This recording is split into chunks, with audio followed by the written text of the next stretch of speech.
Hi friends, हम आपको UP board class 10 2021-22 exam के लिए चैप्टर 1 साइंस का केमिस्ट्री का चैप्टर 1 रासायनिक अभिक्रिया एवं समीकरण केमिकल रिएक्शन एंड इक्वेशन के बारे में मोस्ट इम्पॉर्टेंट टॉपिक बताएंगे।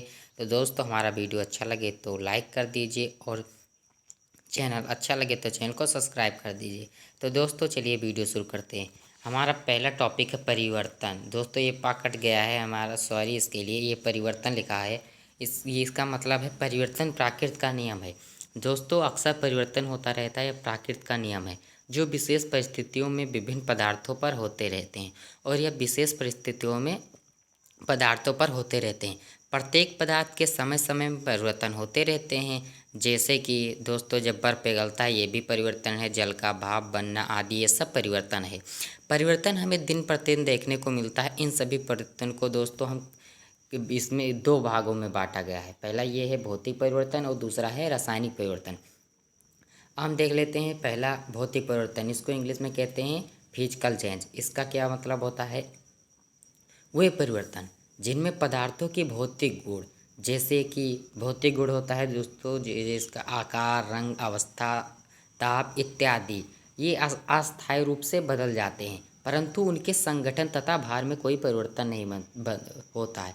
दोस्तों, जब ये भौतिक परिवर्तन होता है तो इसमें दूसरा जो बन जाएगा पदार्थ, तो उसका कोई भी भार वार में परिवर्तन नहीं होगा और ना ही कोई नया पदार्थ बनेगा। नया पदार्थ नहीं बनेगा, गुणधर्म वही रहेगा मूल पदार्थ का ही।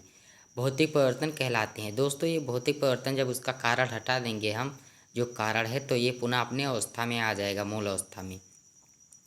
अतः भौतिक परिवर्तन के निम्नलिखित लक्षण हैं। पहला लक्षण है, इसमें नया पदार्थ नहीं बनता है। जो भौतिक परिवर्तन है, इसमें कोई नया पदार्थ नहीं बनता है। और दूसरा है, इस परिवर्तन में पदार्थ को रासायनिक प्रकृति नहीं बदलती, मतलब जो पदार्थ की रासायनिक प्रकृति होती है वो नहीं बदलती है। और तीसरा है, भौतिक परिवर्तन प्राय अस्थायी होते हैं। इस प्रकार के परिवर्तन प्राय प्रकाश, ऊष्मा, चुंबक और विद्युत के कारण होते हैं। जैसे दोस्तों, हम एक एग्जाम्पल ले लेते हैं दोस्तों, जैसे बल्ब का जलना। अब जब बल्ब जलेगा दोस्तों, उस पर विद्युत प्रवाहित करेंगे, उसका कारण हटा देगी। जब हम विद्युत प्रवाहित करना उसमें बंद कर देंगे तो अपना अपने अवस्था में आ जाएगा। अब दोस्तों, हमारा दूसरा टॉपिक आता है रासायनिक परिवर्तन। इसको हम इंग्लिश में कहते हैं केमिकल चेंज। वे परिवर्तन जिनमें पदार्थ सदैव के लिए बदलकर नए पदार्थों में परिवर्तित हो जाते हैं तथा नए पदार्थों के संगठन, भार तथा भौतिक व रासायनिक गुण मूल पदार्थों से सर्वथा भिन्न होते हैं, रासायनिक परिवर्तन कहलाते हैं। इसका कहने का मतलब है दोस्तों, वे परिवर्तन जिसमें उसके जो मूल पदार्थ होता है, उससे जो पदार्थ बनता है उसका गुणधर्म अलग रहता है और उसका भार भी बदल जाता है, उसका रासायनिक गुण भी बदल जाता है, उसके भौतिक गुण भी बदल जाते हैं और उसका कारण हटाने पर पुनः अवस्था में वह नहीं आता है। जैसे दोस्तों, हम मैग्नीशियम रिबन को ले लेते हैं। जब मैग्नीशियम रिबन को हम वायु में दहन करते हैं तब वह नया मूल पदार्थ बन जाता है, मैग्नीशियम ऑक्साइड। मैग्नीशियम ऑक्साइड जब बन जाता है दोस्तों, तो वह उसका रासायनिक गुणधर्म मूल पदार्थ मैग्नीशियम रिबन से अलग होता है। ये दिखा है दोस्तों, यदि परिवर्तन का कारण हटा भी दिया जाए तो पदार्थ मूल अवस्था में वापस नहीं आता। अतः रासायनिक परिवर्तन के निम्न लक्षण हैं।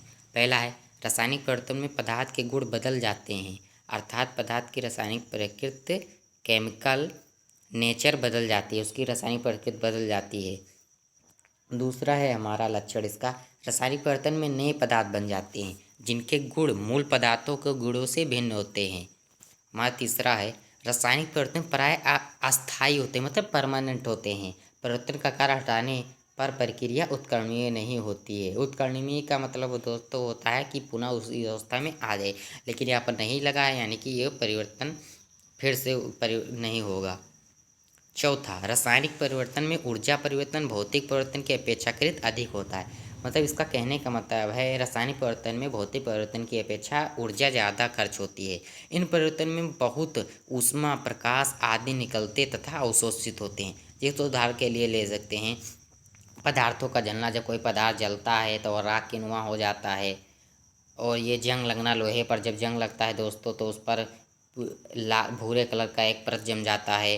जिसका प्राकृतिक मूल पदार्थ से सर्वथा गुण होता है। अभी आ जाता है दोस्तों रासायनिक परिवर्तन जो हैं दोस्तों, उसके हम उदाहरण का स्पष्टीकरण कर लेते हैं। जैसे पहला है दोस्तों पदार्थ का जलना।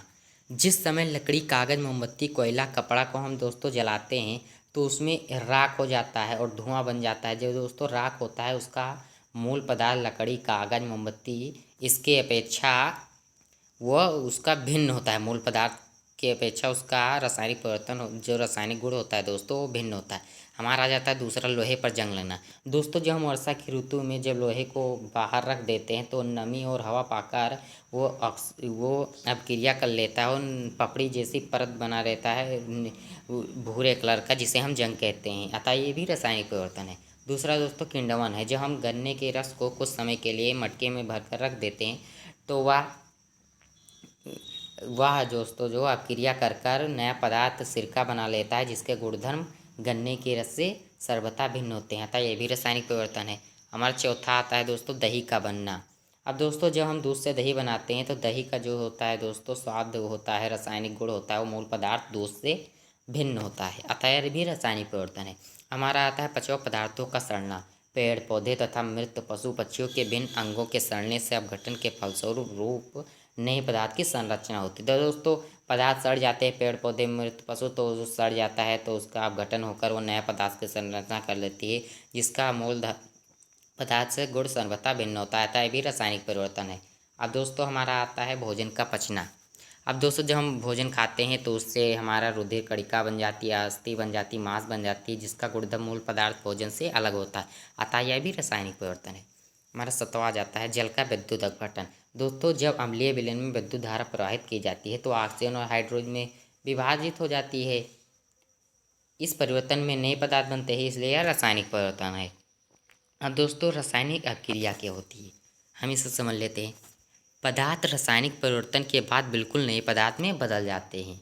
पदार्थ में रासायनिक परिवर्तन के समय होने वाली जो क्रिया होती है दोस्तों, हम उसे रासायनिक अभिक्रिया केमिकल रिएक्शन कहते हैं। अतः जब एक या एक से अधिक पदार्थ परस्पर अभिक्रिया कर नए पदार्थ बनाते हैं जिसके भौतिक व रासायनिक गुण मूल पदार्थों से सर्वथा भिन्न होते हैं, तो ऐसी अभिक्रिया को क्या कहते हैं दोस्तों, रासायनिक अभिक्रिया। और हमारा आगे आता है दोस्तों रासायनिक समीकरण। इसको इंग्लिश में हम कहते हैं केमिकल इक्वेशन। हम किसी तत्व के परमाणु को प्रतीक द्वारा तथा तत्व के यौगिक को अणु को सूत्रों द्वारा प्रदर्शित करते हैं। उसी प्रकार रासायनिक समीकरण किसी रासायनिक परिवर्तन अथवा किसी रासायनिक अभिक्रिया का प्रतीकात्मक निरूपण है। रासायनिक अभिक्रिया में भाग लेने वाले पदार्थों जिनमें रासायनिक परिवर्तन होता है दोस्तों, जिसमें रासायनिक परिवर्तन होता है वो अभिकारक होता है, इसे इंग्लिश में रिएक्टेंट कहते हैं। और जो नया पदार्थ बनता है उसे हम उत्पाद कहते हैं, जिसे हम प्रोडक्ट कहते हैं। जैसे दिए गए उदाहरण में हाइड्रोजन तथा क्लोरीन अभिकारक है जबकि क्लोराइड अम्ल उत्पाद है। इस अभिक्रिया का शब्द समीकरण इस प्रकार होगा। जैसे दोस्तों हाइड्रोजन और क्लोरीन हो गए, इससे हाइड्रोक्लोरिक अम्ल बनता है, तो ये जो हाइड्रोजन और क्लोरीन है अभिकारक हो गया और जो हाइड्रोक्लोरिक अम्ल है ये उत्पाद हो गया।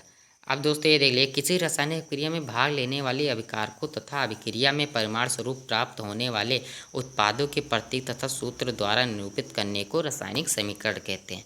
तो दोस्तों वीडियो अच्छा लगा तो लाइक कर दीजिए और इसका सेकंड पार्ट हम आपको लिंक डिस्क्रिप्शन में दे देंगे, वहाँ पर देख लीजिए। धन्यवाद।